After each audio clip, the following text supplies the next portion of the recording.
तो आपने यह तो देख लिया कि केंद्र सरकार द्वारा भेजी गई इन तमाम एम्बुलेंसेस को कैसे नियम का हवाला देकर के यहां पर खड़ा कर दिया गया। लेकिन यह जानकर और भी ज्यादा ताज्जुब होगा कि राजस्थान सरकार ने खुद इन एम्बुलेंस की मांग की थी।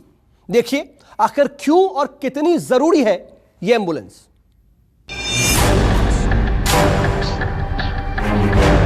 राजस्थान की राजधानी जयपुर के तिलक मार्ग पर स्थित यह है राजस्थान का स्वास्थ्य भवन।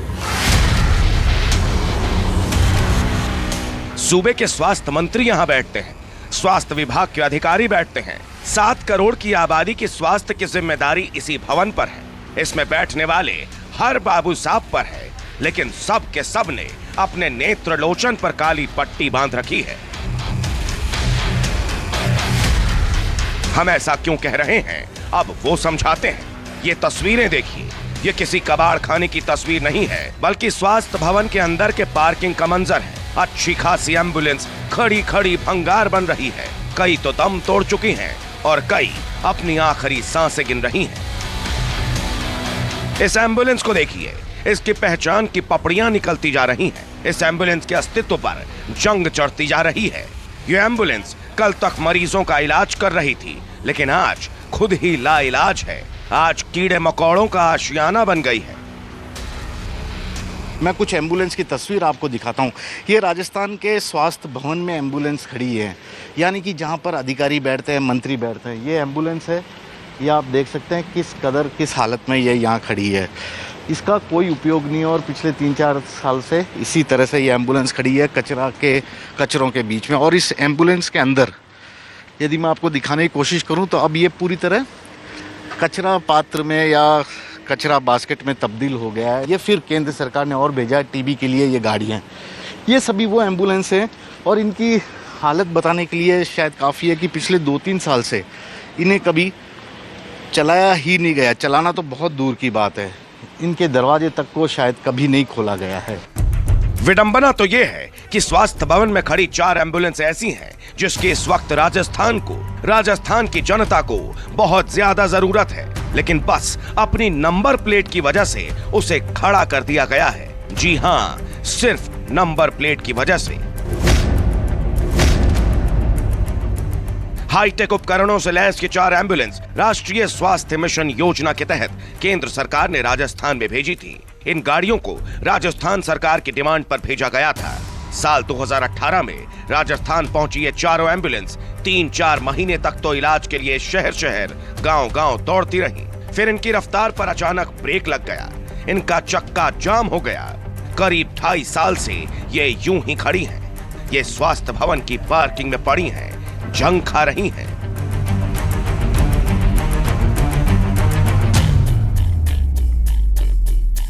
इन 4 एम्बुलेंस की अहमियत क्या है वो तो हम आपको आगे बताएंगे, लेकिन सबसे पहले ये जानिए कि इनके खड़े रहने की दलील क्या दी जा रही है।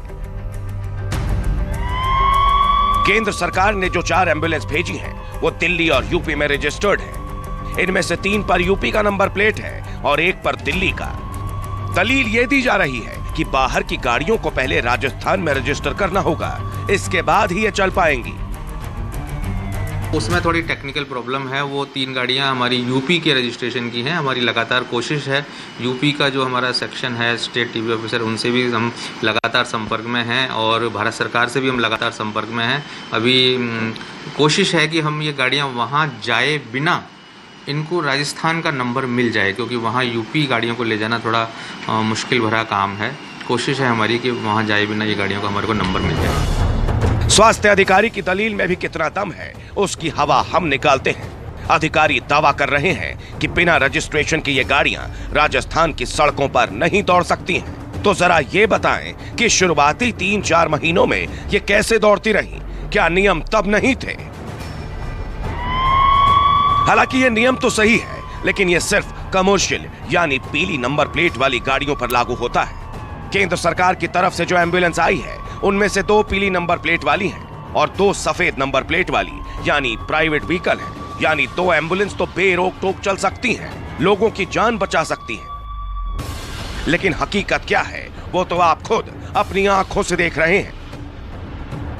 ये सभी गाड़ी यूपी रजिस्ट्रेशन के नंबर की है और राजस्थान सरकार का ये कहना है कि जब तक इनका रजिस्ट्रेशन राजस्थान का नहीं हो जाता ये गाड़ियाँ गाँव में नहीं जा सकती। हर गाड़ी में आपको यूपी रजिस्ट्रेशन का नंबर मिलेगा, जैसा कि अधिकारी बता रहे हैं। ये दिल्ली से आया है, ये DL का नंबर है 1LAA4549, उसका यूपी रजिस्ट्रेशन का था। और इसके बाद एक और गाड़ी है जो यूपी रजिस्ट्रेशन की फिर से नंबर है। तो गाड़ियों का यही एक नंबर प्लेट इन गाड़ियों के सही तरीके से ग्रामीण इलाकों में पहुंचने में सबसे बड़ी बाधा बन रहा है। अधिकारियों का तो यही कहना है, गाड़ी यूपी रजिस्ट्रेशन की है, भले ही इसके अंदर पड़ी कीमती उपकरण, चिकित्सा उपकरण, टीबी की जांच के उपकरण खराब हो जाएं, लेकिन यह गाड़ी जब तक राजस्थान रजिस्ट्रेशन के नंबर में ट्रांसफ़र नहीं होती तब तक इन गाड़ियों का संचालन नहीं हो सकता है। राजस्थान स्वास्थ्य विभाग के जो अधिकारी नियमों की दुहाई दे रहे हैं, न्यूज 24 जनता की तरफ से कुछ सवाल पूछना चाहता है। सवाल ये कि बीते 2 सालों में इन गाड़ियों का रजिस्ट्रेशन प्लेट क्यों नहीं बदला गया? केंद्र सरकार को चिट्ठी लिखकर प्रक्रिया को फास्ट ट्रैक क्यों नहीं किया गया? अगर राजस्थान स्वास्थ्य विभाग ने इस मसले पर कोई कार्रवाई शुरू की है तो जनता को कागज दिखाएं। हमारी पड़ताल में तो यही लग रहा है कि स्वास्थ्य विभाग के अधिकारियों को लोगों की जान की फिक्र ही नहीं है। अगर होती तो 2 साल में न जाने कितनी गाड़ियों के रजिस्ट्रेशन प्लेट चेंज कर दिए जाते। तो यहाँ तो सिर्फ 2 एम्बुलेंस का सवाल है। नियत होती तो ये भी हो जाती, लेकिन सरकारें नियम, नियत और नैतिकता से कहां चलती हैं? कैमरामैन दिनेश कुमावत के साथ KJ शिवत्सन, जयपुर, न्यूज 24। जी हां, ऑपरेशन बीमार के तहत हमने ये दूसरा खुलासा राजस्थान से किया, जहां पर हमने आपको दिखाया कि 2 साल से एम्बुलेंस कैसे पड़े पड़े सड़ रही है। लेकिन आपने ये तो देख लिया कि केंद्र सरकार द्वारा भेजी गई इन एम्बुलेंसेस की हालत क्या है और ये कैसे नियम का हवाला देकर के खड़ा की गई हैं। 2 साल से ये धूल फांक रही हैं। लेकिन यह जानकर आपको और ज्यादा ताज्जुब होगा कि राजस्थान सरकार ने दरअसल खुद ही इन एम्बुलेंस की मांग की थी। अब देखिए कि आखिर क्यों और कितनी जरूरी है यह एम्बुलेंस।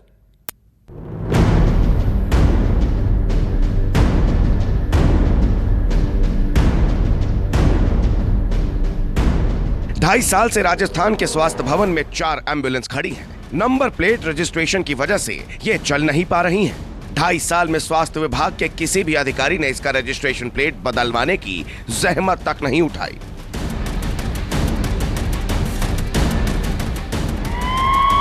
आखिर ये लापरवाही क्यों की जा रही है? लोगों की सेहत से क्यों खिलवाड़ किया जा रहा है? जनता की जिंदगी से धोखा क्यों किया जा रहा है? आखिर इन 4 एम्बुलेंस की अहमियत क्या है? अधिकारी तो इन सवालों के जवाब जानते हुए भी न जाने कौन सी नींद में सो रहे हैं। लेकिन इन सवालों का जवाब जनता को भी जानना चाहिए, ताकि उन्हें समझ में आए कि वो जिस सरकार को चुनकर लाए हैं वो टैक्स पेयर के पैसों का कैसा सदुपयोग कर रही है। ये गाड़ियां राज्य में टीबी कंट्रोल के लिए आई थी। हर एम्बुलेंस टीबी के इलाज के उपकरणों से लैस है। बलगम की जांच से लेकर छाती के एक्सरे की सुविधा है। साथ ही हर जरूरी उपकरण मौजूद है। प्लान यह था कि यह एम्बुलेंस ग्रामीण इलाकों तक जाकर टीबी मरीजों का इलाज करेगी। ये विजन बताया गया कि जो लोग इलाज करवाने में सक्षम नहीं है उन्हें इस एम्बुलेंस के जरिए डोर टू डोर जांच और इलाज की सुविधा दी जाएगी। लेकिन कथनी और करनी में कितना फर्क है, इसकी गवाही ये तस्वीरें दे रही हैं। जब केंद्र सरकार ने राजस्थान सरकार के सहयोग से इन गाड़ियों को खरीदकर यहाँ पर भेजा, तब उम्मीद जताई जा रही थी कि ग्रामीण इलाकों तक ये सभी गाड़ियाँ पहुँचेगी और लोगों का इलाज उन्हीं के गांवों में आसानी से हो जाएगा, ऐसे स्वास्थ्य केंद्रों पर जहां पर की टीबी जांच की सुविधा नहीं है। तो इस तरह से चूंकि राजस्थान में 1,36,000 से ज़्यादा टीबी के पेशेंट पिछले साल थे और इस साल हालांकि कोरोना के चलते इनकी संख्या कम हुई है, लेकिन यह गाड़ी जब तक राजस्थान रजिस्ट्रेशन के नंबर में ट्रांसफ़र नहीं होती तब तक इन गाड़ियों का संचालन नहीं हो सकता। यानी ग्रामीण सेवा तक, दूर दराज के इलाकों तक टीबी का इलाज नहीं हो सकता और लोगों को सरकारी स्वास्थ्य केंद्र तक दूर दराज के इलाकों में जाना ही पड़ेगा। टीबी के मरीजों के मामले में राजस्थान देश के टॉप 5 राज्यों में शुमार है। देश में आने वाले कुल टीबी के मरीजों में से 7% राजस्थान से आते हैं। बावजूद इसके टीबी के इलाज में काम आने वाली एम्बुलेंस स्वास्थ्य भवन में 2.5 साल से खड़ी है। राज्य को इन एम्बुलेंसेस की जरूरत कितनी है, इन आंकड़ों से साफ हो जाएगा। 2018 में राजस्थान में 1,59,000 से ज्यादा टीबी रोगियों की सूचना मिली। अगले साल यानी 2019 में राजस्थान में टीबी के लक्षणों वाले 1,76,000 मरीजों की पहचान हुई। 2020 में टीबी के मिले मरीजों की संख्या 1,36,000 थी। 1.5 साल से कोरोना के चलते बाकी बीमारियों की जांच कम ही हो पा रही है। बावजूद इसके राज्य में इस साल अब तक 56,000 टीबी के नए मरीज मिल चुके हैं।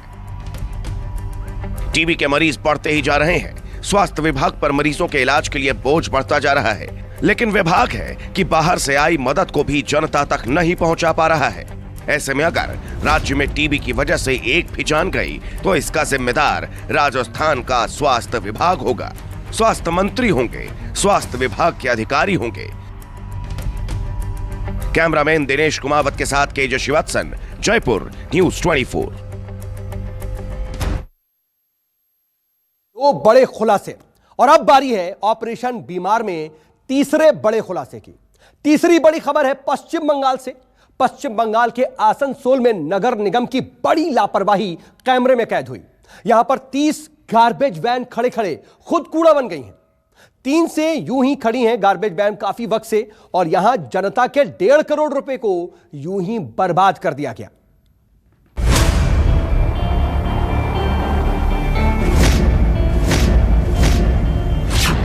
कोरोना काल है,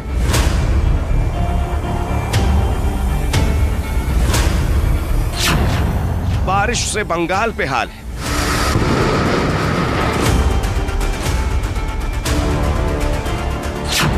स्वास्थ्य व्यवस्था का बुरा हाल है।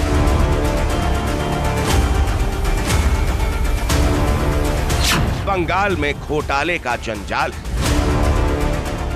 कोरोना पहले ही लोगों को मौत बांट रहा था, तीसरी लहर का रेड अलर्ट भी जारी है। वहीं बारिश ने टेंशन और हाई कर दी है। इससे निपटने के लिए बंगाल में इंतजाम कैसे हैं, आपको उसकी एक नजीर दिखाते हैं।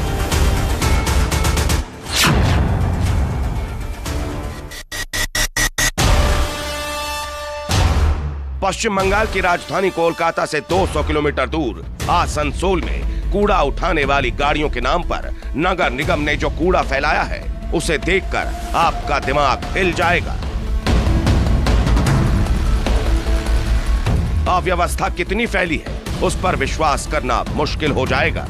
इसीलिए हम तथ्यों के साथ सच को उजागर करने आए हैं।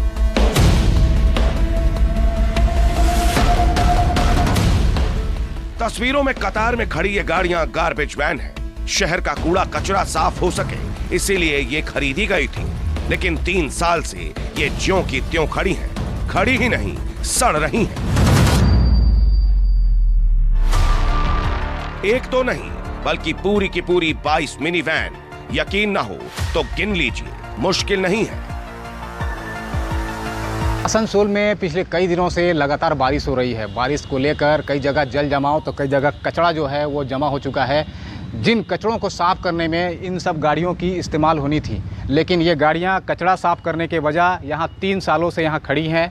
और जिस तरीके से खड़ी हैं तो आप देख सकते हैं कि गाड़ियों का स्थिति क्या है। गाड़ियां सड़ रही हैं। यहाँ पे जगह जगह जो गाड़ियों में जो है जो जंगल है वो जंगल फैल गया है।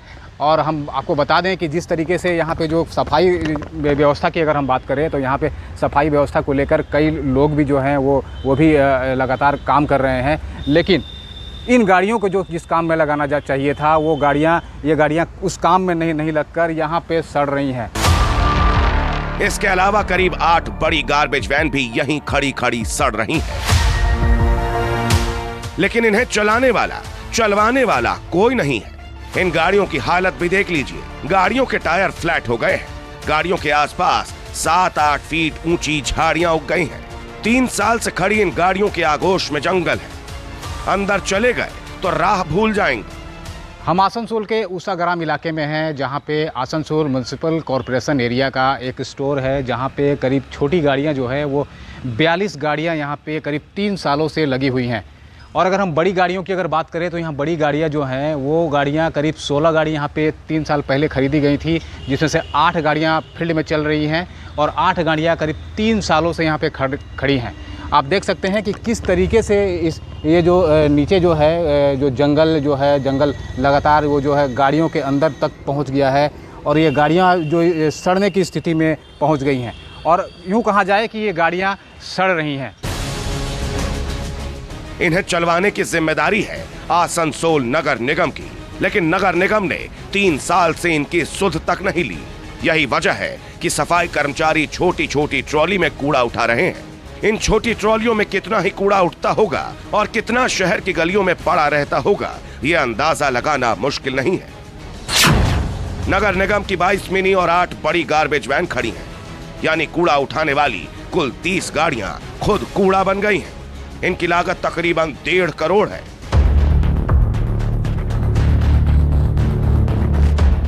लब्बलुआब ये कि जनता के 1.5 करोड़ रुपए कूड़ा हो गए। कूड़ा किसी और ने नहीं, नगर निगम ने किया, खद्दरधारियों ने किया, अधिकारियों ने किया। ये तो करीब 22 था, जिसमें 8 गो नया भी यहाँ पे है, बाकी सब गाड़ी चल रहा है। बाकी चल रहा है। 8 अभी कितने साल से खड़ा है? 3 साल तो 3 साल से खड़ी है। और ये छोटी गाड़ियाँ कितने सालों से खड़ी हैं? ये भी लगभग 3 साल से 3 साल से खड़ी है। इस पार्किंग यार्ड में सिर्फ गार्बेज वैन ही नहीं, बल्कि कूड़ा उठाने वाले ट्रैक्टर भी सालों से यूं ही पड़े हुए हैं। इंसान की जान जा रही है, कोरोना कहर बरपा रहा है। अब बारिश के मौसम में डेंगू, मलेरिया और टाइफॉइड जैसी कई बीमारियां फैलने वाली हैं, लेकिन पूरा का पूरा शहर कूड़ा हो गया है, क्योंकि कूड़ा उठाने वाली गाड़ियां खुद कूड़ा हो गई हैं। ऐसे में हम ये कहने पर मजबूर हो गए हैं कि आसनसोल नगर निगम ही कूड़ा हो गया है।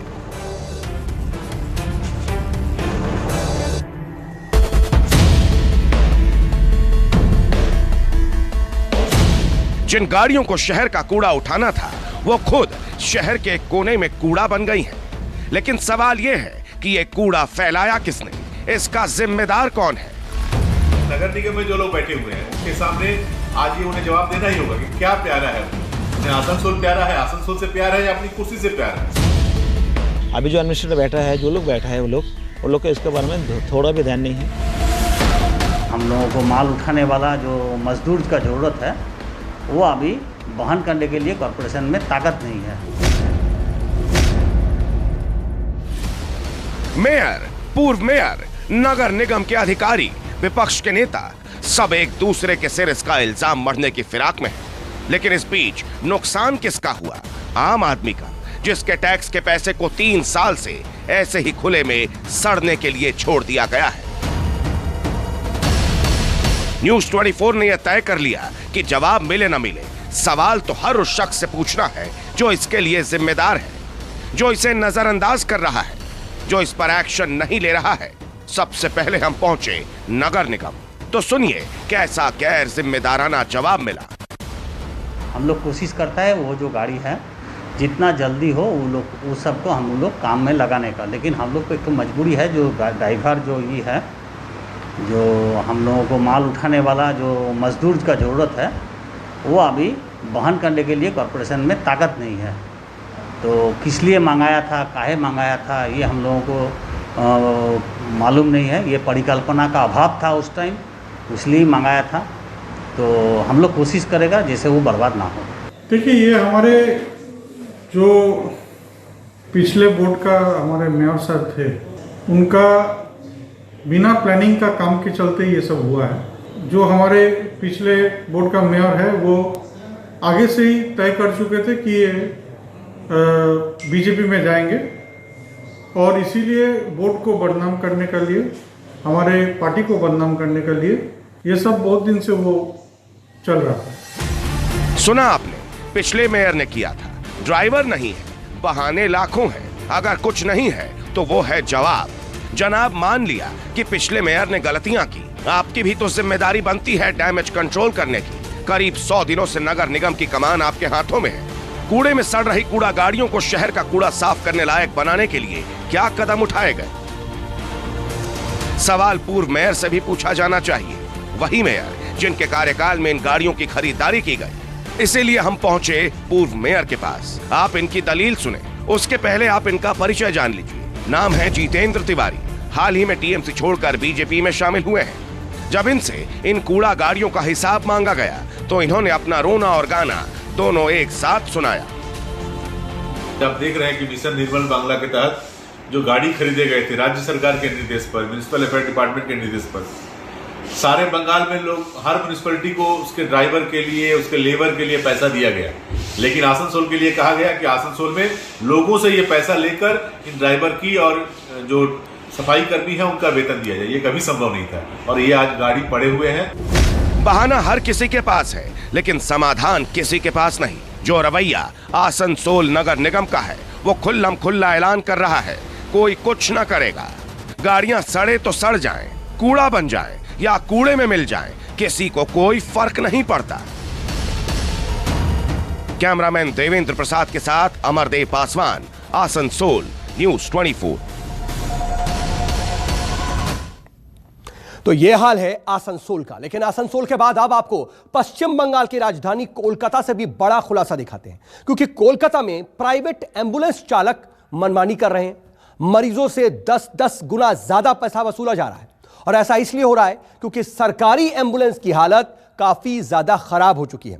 कोलकाता के एम्बुलेंस हेडक्वार्टर में दर्जनों एम्बुलेंस कबाड़ बन चुकी है।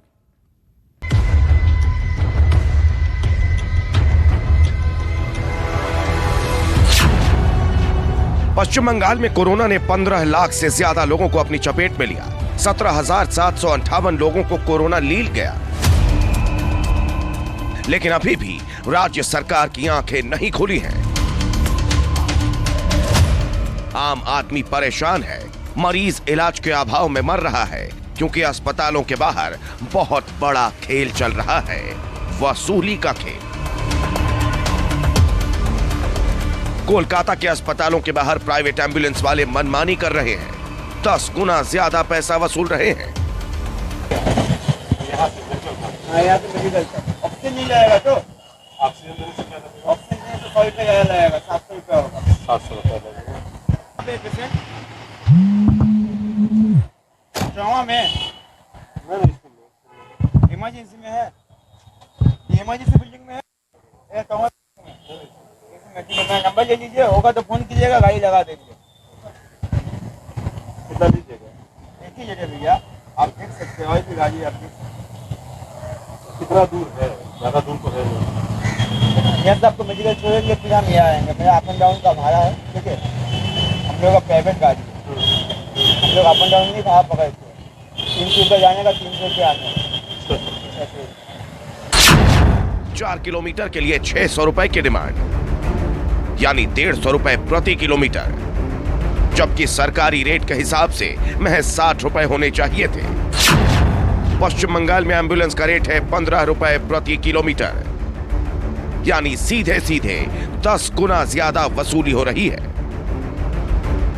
हम मौजूद है आर्जिकल हॉस्पिटल। देखिए जिस तरह से ये आर्जिकल कोलकाता का अस्पताल है, यहाँ पे पेशेंटों की जो लोग दूर दूर से हैं, कहीं ना कहीं जो उत्तर 24 परगना का जो पूरा इलाका है, यहाँ पे जो लोग हैं पेशेंट आते हैं और जो दूर से आते हैं तो उनको सबसे बड़ी एकमात्र सुविधा होती है एम्बुलेंस के द्वारा यहाँ पे लोगों को लाया जाता है। हम दिखाएंगे कि मेरे पीछे देखें, यहाँ पे जो एम्बुलेंस जो स्टैंड है, यहाँ पे करीब तमाम जो करीबन 50 से ज़्यादा एम्बुलेंस की जो गाड़ियाँ यहाँ पे खड़ी है।